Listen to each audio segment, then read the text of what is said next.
இன்னைக்கு ஒரு அழகான கவிதையோட இந்த கதையை ஆரம்பிக்கலாமா? எழுதும் மனங்களை விட அதை வாசிக்கும் மனங்கள் கனத்து விடுகிறது. இது எங்கேயோ எப்போதோ ஒரு பயணத்தில் நான் படித்த கவிதைதான். ரொம்ப அழகா இருக்கு இல்லைங்க? இது உண்மையும் கூடதான். இன்னைக்கு நீங்க கேட்க போறது நீதியா இல்லை தென்றலா? இந்த கதையோட 80வது அத்தியாயம். மயக்கத்துல இருந்தாலும் அவள் கர்ப்பமாக இருக்கிறாள் என்னும் விஷயம் அவள் காதுகளை எட்டவே மயங்கி கிடந்தவளின் கண்களில் கண்ணீர் வழிந்தது. அதை பார்த்த ராகவனோ அவளின் பக்கம் சென்று அவளின் கண்ணீரை துடைத்துவிட்டு அவளின் நெற்றியில் இதழ் பதித்தான். மெல்ல விழிகளை திறந்தாள் மது. மது, நீ அம்மா என்று ராகவன் வாயெடுக்க, எனக்கு இந்த குழந்தை வேண்டாம் என்றாள் மது. ராகவனின் கண்கள் சிவந்தது. கண்களை மூடி திறந்து கோபத்தை கட்டுப்படுத்திவிட்டு, நீ சுமக்கிறது ஏன் குழந்தையா இருந்தாலும் 10 மாசம் சுமந்து பெத்தெடுக்க போறது நீதான். நான் உன்னை கட்டாயப்படுத்த போறதில்ல. அந்த குழந்தை மேல எனக்கு எவ்வளவு உரிமை இருக்கோ அவ்வளவு உரிமை அதுக்கும் மேலேயும் உனக்கு இருக்கு.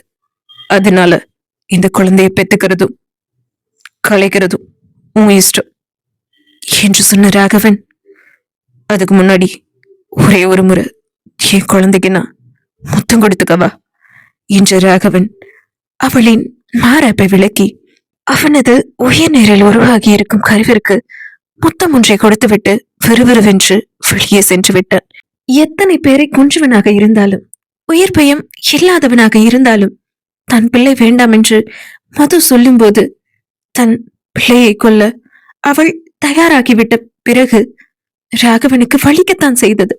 ராகவன் சென்ற பிறகு எழுந்து அமர்ந்தவள் தன் அடி வயிற்றை மெல்ல தடவி பார்த்து கொண்டாள். மன்னிச்சிட, என்னால உன்னை காப்பாத்தி இந்த பூமிக்கு கொண்டு வர முடியாது. உன் அப்பா எத்தனையோ பேரை கொலை செஞ்சு பாவத்தை சம்பாரிச்சு வச்சிருக்காரு. பெத்தவங்க செய்யற பாவம் பிள்ளைக்குன்னு சொல்லுவாங்க. அவரோட அத்தனை பாவத்தையும் மனைவியா நான் ஏத்துக்க தயார். அவருக்கு பிள்ளையா பிறந்து நீ ஏன் கஷ்டப்படணும் என்று தனக்கு தானே கூறிக்கொண்டவளுக்கு அப்பொழுதுதான் ஞாபகம் வந்தது. ஒவ்வொரு நாள் ராகவனோடு அவள் குடலுக்கு பின்னும் கருத்தடை மாத்திரைகளை மது பயன்படுத்தினாள்.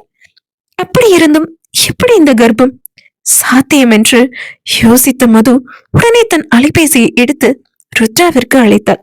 மதுவின் எண்ணை தன் அலைபேசியில் பார்த்ததும் ருத்ராவும் அழைப்பை அட்டன் செய்து காதில் வைத்தாள்.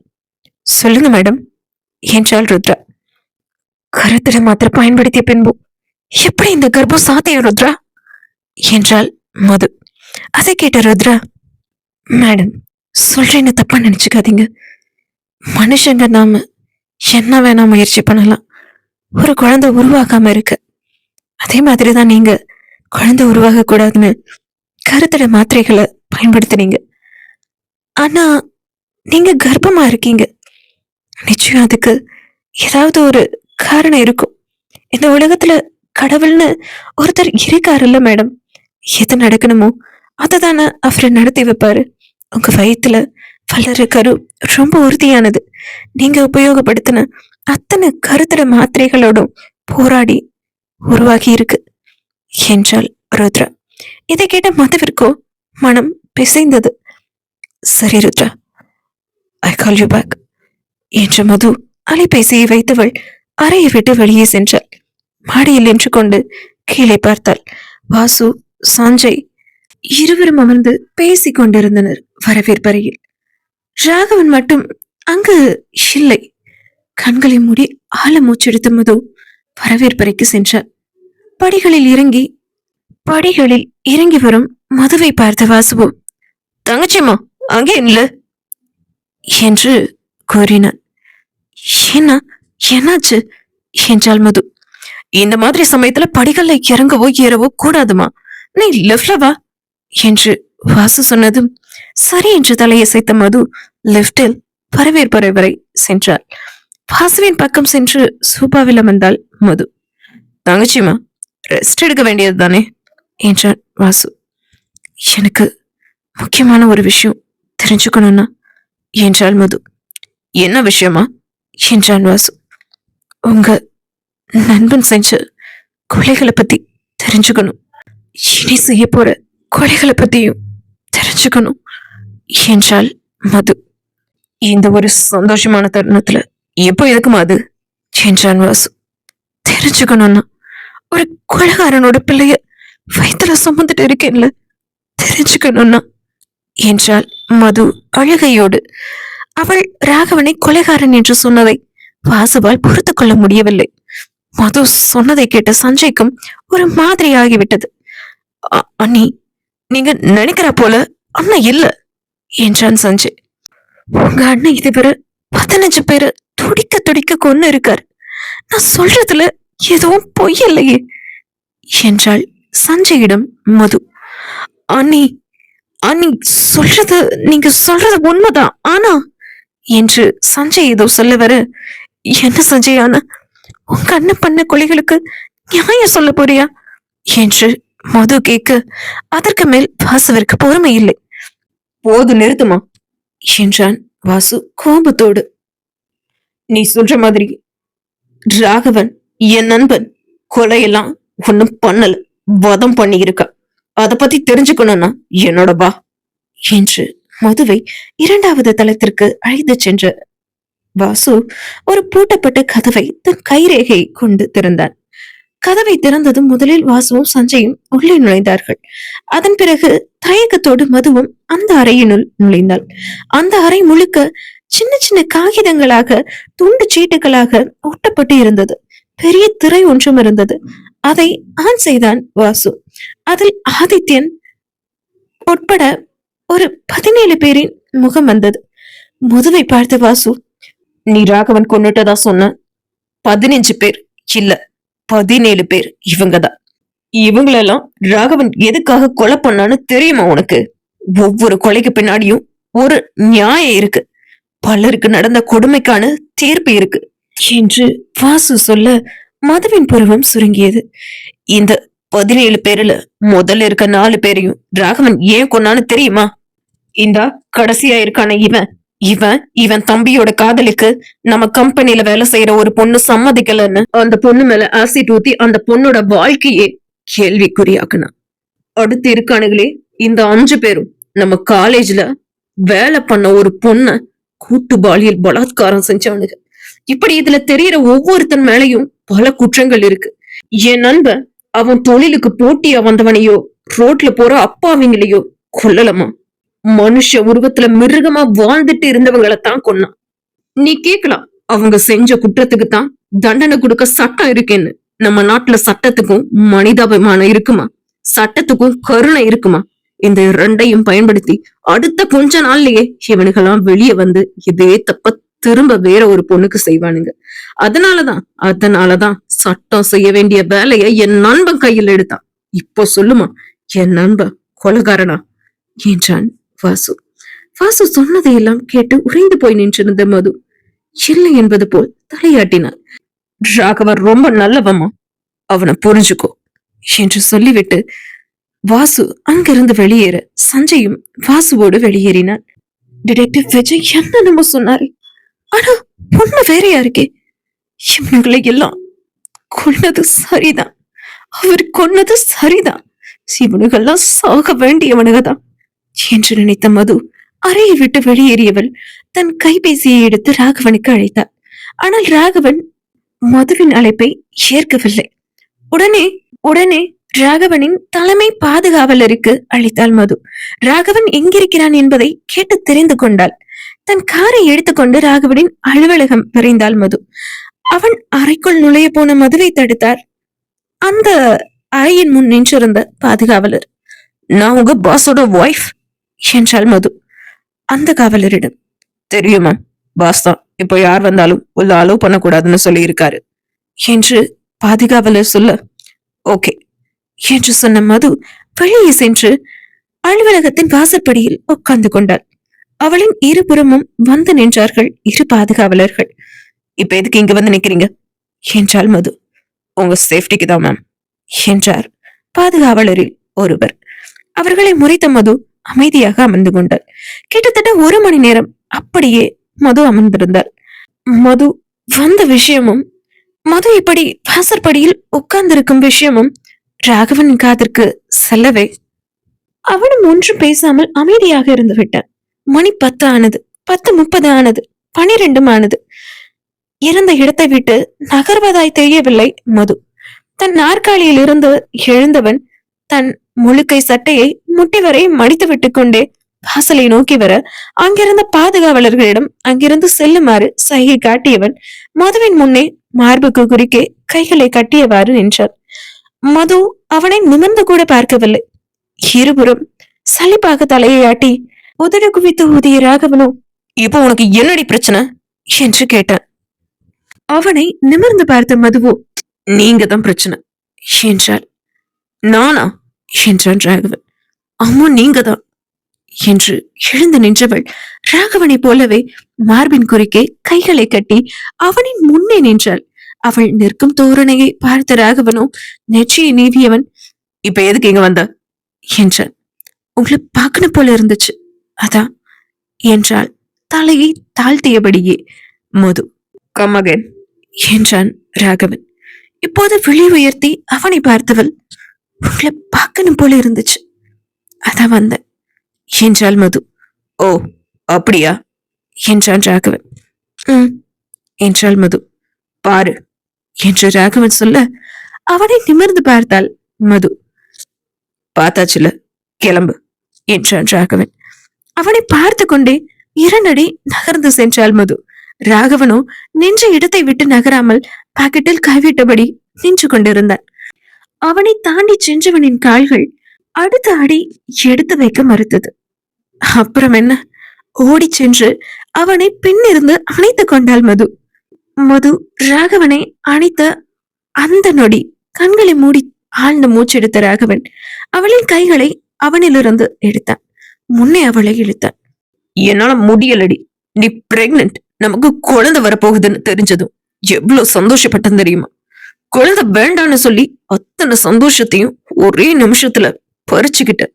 இப்போ என்று நிறுத்தியவன், நான் கொஞ்சம் தனியா இருக்கணும் மது பிளீஸ் என்று ராகவன் சொல்ல, அதற்பின் மதுவோ அவன் உயரத்திற்கு எட்டி அவன் இதழ்களில் அவள் இதழ்களை பதித்து விட்டாள். ராகவன் அவளை மீண்டும் விலக்கிவிட்டான். விடுவாளா மது? மீண்டும் அவன் இதழ்களில் வலுக்கட்டாயமாக முத்தமிட்டாள். மறுபடியும் மறுபடியும் அவன் அவளை விலக்கிக் கொண்டே இருந்தான்.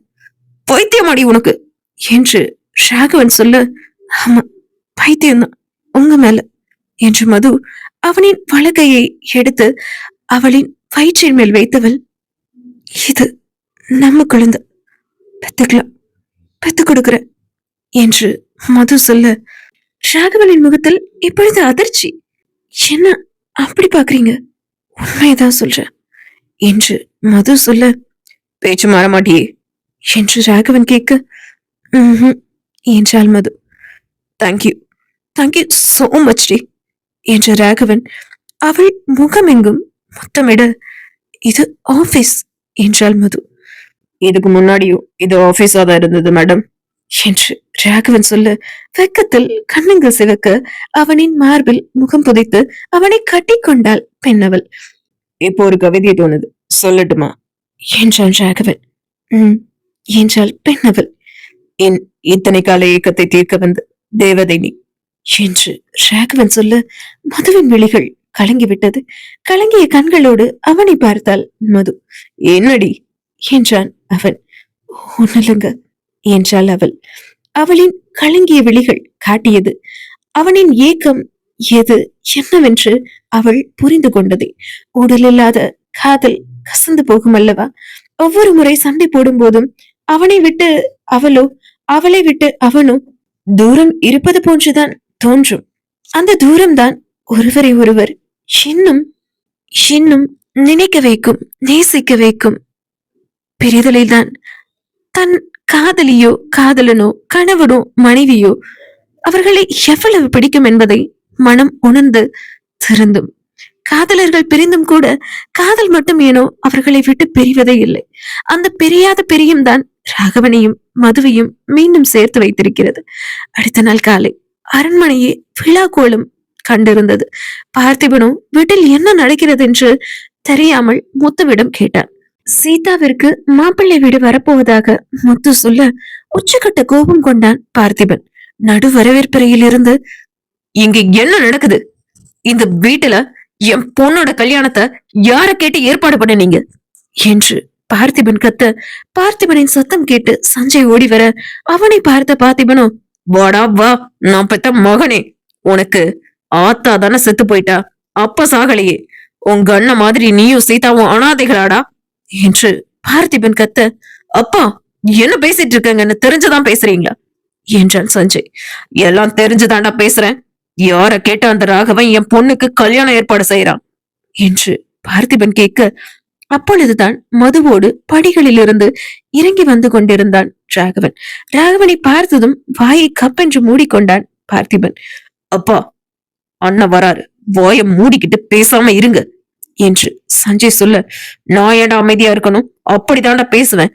என் பொண்ணுக்கு அவன் யாருடா கல்யாணத்தை பண்றதுக்கு என்று பார்த்திபன் கேட்க, அவன் கேட்டது ராகவன் காதிலும் விழுந்தது. மது ராகவனின் கையை பிடித்தாள். மதுவை ராகவன் பார்த்தான். பிரச்சனை வேண்டாங்க என்றாள் மது. என்றான் ராகவன். வரவேற்பறைக்கு ராகவன் வர அவனை நோக்கி நெஞ்சை நிமிர்த்திக் கொண்டு பார்த்திபன் சென்றார்.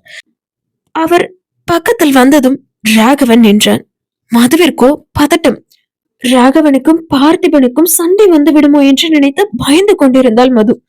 ராகவனின் பக்கம் வந்த பார்த்திபனோ, ராகவா, மாப்பிள்ளை வீட்டுக்காரங்க எப்போ வருவாங்க என்று பார்த்திபன் கேட்க, இப்போது அதிர்ந்தது என்னவோ சஞ்சயும் மதுவும் தான்.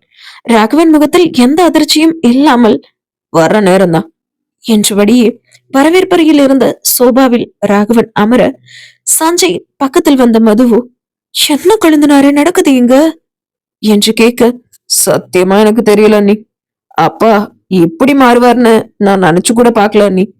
பெரிய பிரச்சனை நடக்க போகுதுன்னு நினைச்சிருந்தேன் என்று சஞ்சய் சொல்ல, நானும் அப்படித்தான் நினைச்சிருந்தேன் கொழுந்தனாரே என்றாள் மது. மது, சீதா ரெடி ஆயிட்டாளான்னு பாரு என்று ராகவன் சொல்ல, மதுவும் சீதாவின் அறைக்குள் நுழைந்தாள்.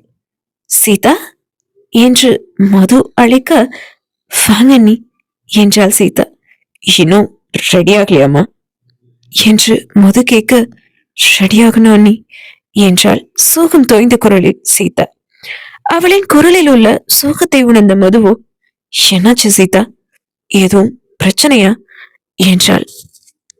அதெல்லாம் ஒண்ணும் இல்ல நீ என்றாள் சீதா. ஒரு பெண்ணுக்கு பிடித்து பெண் பார்க்கும் படலம் நடக்கிறதென்றால் அவளின் முகத்தில் சந்தோஷமும் பூரிப்பும் வெக்கமும் நாணமும் நிறைந்திருக்கும். அலங்கார பூச்சுக்கள் எதுவும் இல்லாமலேயே அந்த பெண் அழகாக தெரிவாள். ஆனால் சீதாவின் முகமோ வாடி போயிருந்தது. அவளை பார்த்த மதுவோ ஏதோ சரியில்லை என்பதை மட்டும் தெரிந்து கொண்டாள். சீதா, யாரையாவது நீ விரும்புறியா என்று கேட்டாள் மது சீதாவிடம். சீதாவிடம் பதில் இல்லை. அமைதியா இருந்தாள். சீதா, பதில் சொல்லுமா என்றாள் மது. நான் யாரையும் விரும்பல நீ. ஆனா இப்ப எனக்கு கல்யாணம் வேண்டான்னு தோணுது என்றாள் சீதா. இத ஓ அண்ணன்கிட்ட சொல்ல வேண்டியது தானே என்று மது கேட்க, சொன்னா எதுவும் தப்பா நினைச்சுக்குவாங்களோன்னு பயமா இருக்க நீ என்றாள் சீதா. இதுல பயப்படுறதுக்கு என்ன இருக்கு? உனக்கு விருப்பம் இல்லாம உங்க அண்ணங்க எதுவும் செய்ய மாட்டாங்க சீதா என்று மது சொல்ல, அண்ணி என்றாள் சீதா. சொல்லு சீதா என்றாள் மது. ஒரு நிமிஷம் அண்ணி என்று திறந்திருந்த தன்னுடைய அறை கதவை மூடிவிட்டு வந்த சீதா, அண்ணி என்னால ஆதித்யனை மறுக்க முடியல அண்ணி என்று சொல்ல, என்ன சீதா சொல்ற என்றாள் மது. ஐ லவ் ஆதித்யன் அண்ணி. இந்த ஜென்மத்துல அவரை தவிர வேற ஒரு ஆளு என்னால நினைச்சு கூட பார்க்க முடியாது அண்ணி என்று சீதா சொல்ல, சீதா, ஆதித்யன் தான் இப்ப உயிரோட இல்லையே என்றாள் மது. ஆமா அண்ணி, அவரு உயிரோட இல்லதான். ஆனா என் மனசுக்குள்ள ஆதித்யன் மட்டும்தான் இருக்காரு. அவரு தப்பு பண்ணாரு, என் வாழ்க்கைய சீரழிச்சாரு. ஆனா ஆதித்யன் சாக போற கடைசி நொடியில என்கிட்ட மன்னிப்பு கேட்டாரு. என்ன லவ் பண்றதா சொன்னாரு. ஆதித்யன் பிளான் பண்ணிதான் தான் செஞ்ச தப்புக்கு அவரே அண்ணங்க கிட்ட தண்டனையும் வாங்கிட்டு இந்த உலகத்தை விட்டு போயிட்டாரு. அவரு திரும்ப வரமாட்டாருன்னு தெரியும். ஆனா அவரு கடைசியா என்ன பார்த்த அந்த பார்வையும் என்கிட்ட சொன்ன அந்த காதலும் இன்னும் என்னால மறக்க முடியலன்னு நொடிக்கு நொடி அவரை நினைச்சு செத்துட்டு இருக்கேன் நீ என்று சீதா அழுது கொண்டே சொல்ல, சீதா, இந்த விஷயம் உங்க அண்ணங்களுக்கு தெரிஞ்சா என்ன செய்வாங்கன்னு நினைச்சாலே பயமா இருக்கு என்று மது கூறினார். அண்ணி, என்னோட மனசுல இருக்க காயம் ஆடுற வரைக்கும் எனக்கு எனக்கு கொஞ்சம் டைம் வேணும் பிளீஸ் என்று சீதா சொல்லு. சரி சீதா, அழாத, நீ எதுக்கும் கவலைப்படாத, எல்லாத்தையும் நான் பாத்துக்கிறேன். இப்போ ஃபார்மாலிட்டிக்கு புடவைய கட்டி மாப்பிள்ளை வீட்டுக்காரங்க முன்னாடி மட்டும் வந்து நெல்லு. அவங்க போனதுக்கு அப்புறம் உன் அண்ணாட்ட நான் பேசிக்கிறேன் என்று மது சொல்லி சீதாவை அழைத்துக் கொண்டாள். தேங்க்ஸ் அண்ணி என்று மதுவை சீதாவும் அணைத்துக் கொண்டாள். அதன் பிறகு சீதாவிற்கு மது புடவை கட்டி அலங்காரம் செய்துவிட அந்த அறைக்குள் ஒரு குழந்தை பொம்மையோடு நுழைந்தாள் திவ்யா. அவளை பார்த்த மதுவு, என்னடி இது, கையில பொம்மை எல்லாம் யாருக்கு இது என்று மது கேட்க, உனக்கு இல்ல, என் பையனுக்கு என்றாள் திவ்யா. அது சரி, இன்னும் ஹாஸ்பிட்டல் போய் கன்ஃபார்ம் கூட பண்ணல, அதுக்குள்ள பையன் தானே கன்ஃபார்மே பண்ணிட்டியா என்று மது கேட்க, ஆமா, ராகவன் மாமா சாயல்ல அவரு கலர்ல ஒரு குட்டி ராகவன் எப்படி இருப்பான்னு பார்க்க ஆசையா இருக்குடி என்று திவ்யா சொல்ல, சரிதான் என்றாள் மது. அப்புறம் புது பொண்ணு சூப்பரா ரெடி ஆகிட்டீங்க போலியே என்று சீதாவிடம் திவ்யா கேட்க, உன் மேல சீதா ரொம்ப கோபமா இருக்கா என்றாள் மது.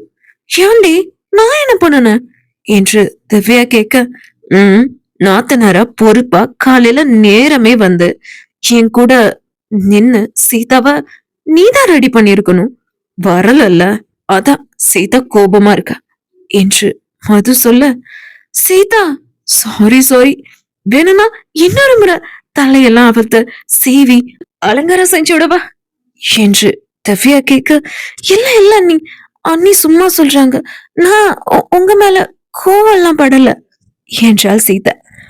சீதா சொல்லி கொண்டிருக்கும் போது, சரி, 2 பேரும் பேசிட்டு இருங்க, நான் எல்லாம் தயாரா இருக்கான்னு பாத்துட்டு வந்துடுறேன் என்று வரவேற்பறைக்கு சென்றாள் மது.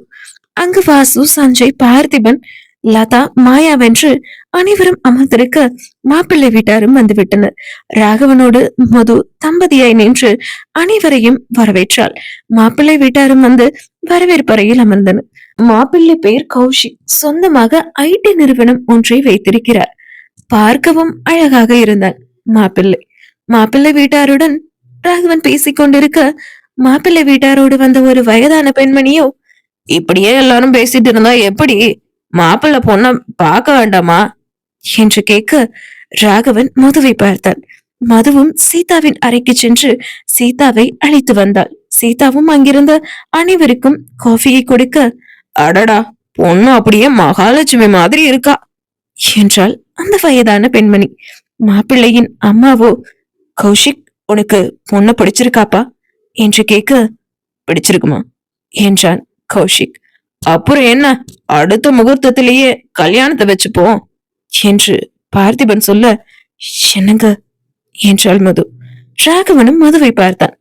ஒரு நிமிஷம் வாங்க என்று மது அழைக்க, எக்ஸ்கியூஸ் மீ என்று ராகவனும் எழுந்து மதுவோடு சென்றான். திவ்யா, நீ சீதா அழைச்சிட்டு உள்ள போ என்று மது சொல்ல, திவ்யாவும் சீதாவை அழைத்து கொண்டு உள்ளே சென்றாள்.